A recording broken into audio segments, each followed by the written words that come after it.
Yo, what is up guys, it's your boy Jaylen here, and today we're back at it with a brand new NBA video. And in today's video, we're back on the mic and we're going to be talking about how the Houston Rockets have figured it out. And now you may be asking, okay, what do you mean by they figured it out? They're 7-16 and that's not a very good record. Obviously, they're the third worst team in the league record-wise, and that's, not great. That doesn't mean they figured it out.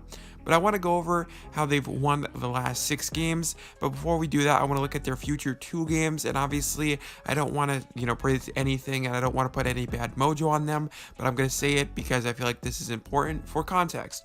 So their next 2 games are against the Brooklyn Nets and the Bucks. They play the Brooklyn Nets tomorrow and the Bucks very soon after that. And I'm gonna be honest, those are 2 very losable games, but at the same time, it's the NBA, so literally any team could go out and beat any team. So they might be able to go out there and they might go in, surprise us all and win those 2 games.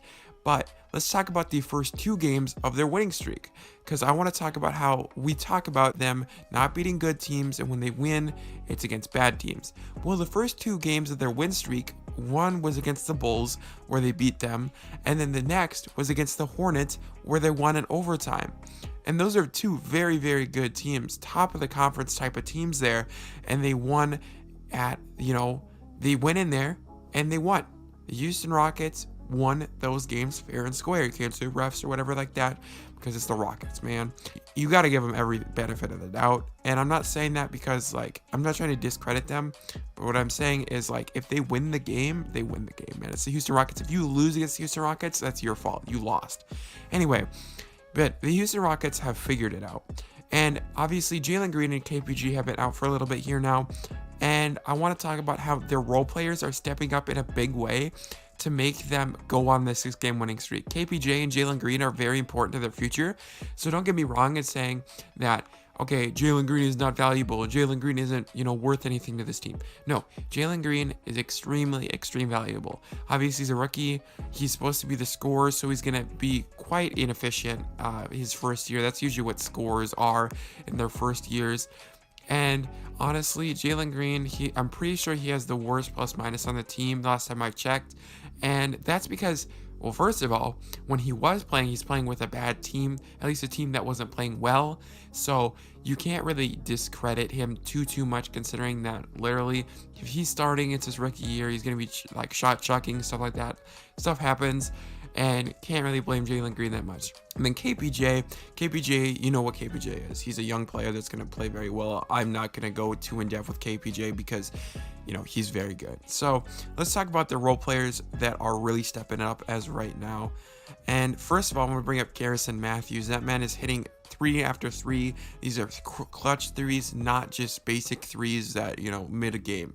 No, he hit the game sealing 3 against Pelicans. It was a wide open corner 3, and you'd be like, okay, it was wide open. Why is this important? Why is it important that he hit a wide open 3? That's something you should be able to do. But in past Rockets games, we've seen this, that players were not hitting the shots they were supposed to make. And well, we see it now. Garrison Matthews stepping in a big way there, hitting an open 3 that does seal the game, as I said.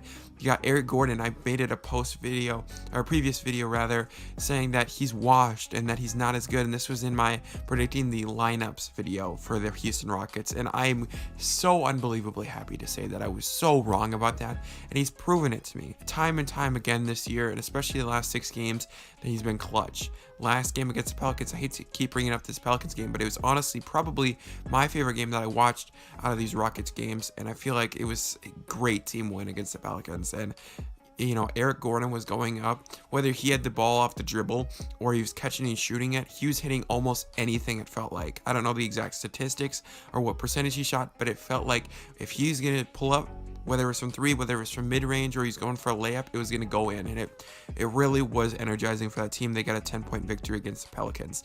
And Eric Gordon, he's been playing, better defense this year compared to what I expected, which is nice if you ask me, because, Eric Gordon's been always solid, but, he's been playing a lot better defense than I really expected him to do, because I felt like age was going to catch up to him this year. And I felt like this year was the year that, he was going to be on the decline and, stuff like that. But no, he showed to me that he's been consistent this year, and I'm super happy that he's been doing that. And I also made a video on Alperen Sengun, and I want to bring him up real quick. Alperen Sengun playing very, very well. One of those guys that was drafted, very mid in the draft, and he's really proving his worth. I made a video, so if you guys want to check out that video, it'll be linked in the description, or you can go check out my channel and it's there. And that was honestly the best video that I feel like I've made in a minute, so that video will be linked in the description, as I said. But Alperen Sengun's been playing very well, being productive on the offensive side. Really reminds me of Nikola Jokic. He has a really, really good offensive range, whether it's from shooting or if it's passing or dribbling, everything like that. He's playing very well. He's also, he's a great rim protector for his age, and that's something that, is very good for this team.